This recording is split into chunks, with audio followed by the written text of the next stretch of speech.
def nañ lu ñuy wax état généraux des transports publics njiitu réew mi jagleel ko wala bokk digg ñu ko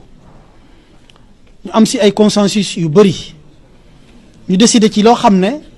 semaines yi di ñëw ñu commencé ko appliquer mais li gën a am solo bu ko kenn xeeb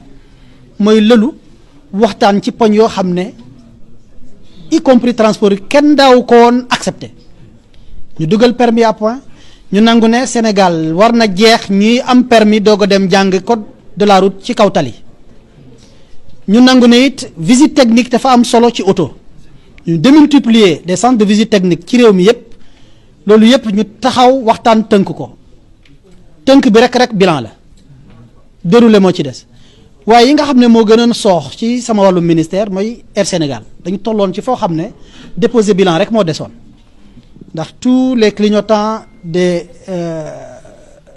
des droits OHADA daf ñoo obligé woon sax ñu déposer bilan Air Sénégal bi njiit réew mi ñëwee mu jox ndigal premier ministre ne ko na ko jox solution ci wàllum Air Sénégal tey alhamdulilah balaa solution bi di ñëw sax yu bëri ñu tënk ci biir proposition yi jox premier ministre ñu ngi koy jëfee ci terrain tey ñëpp bëgg a jël Air Sénégal comme compagnie de référence ñu ngi doon xaw a ŋànk ci réseaux sociaux yi sax tey ñoom ñoo ñuy wax lu baax li nga xam ne dafay seddal xol donte duñu nelaw mooy Air Sénégal taux de ponctualité maanaam bu la waxee 8 heures teew na avant 8 heures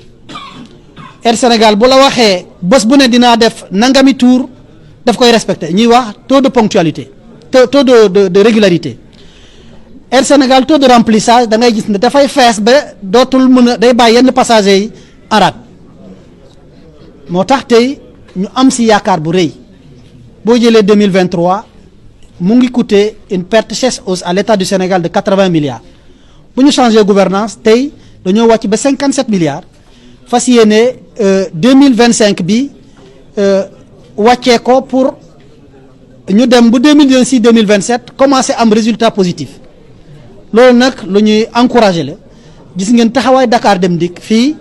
ñoo ngi dem ci wàllum korité ñu ngi ciy liggéey bu baax a baax pour soulager les populations ñu xam ne transport dafa am solo mais nangu nañ ne nous avons encore des défis à faire di dem ci wàllum sécurité routière ndax accident yi moo ngi law di bëri te ñu ko jiiñoon bu yàgg ci tali bu bon tali yi gën naa baax ci tali yu gën a baax yi sax la accident yu gën a bon yi di amee kon war nañ xoolaat mbir mi loolu xam nañ ne c'est des points d'effort majeurs à faire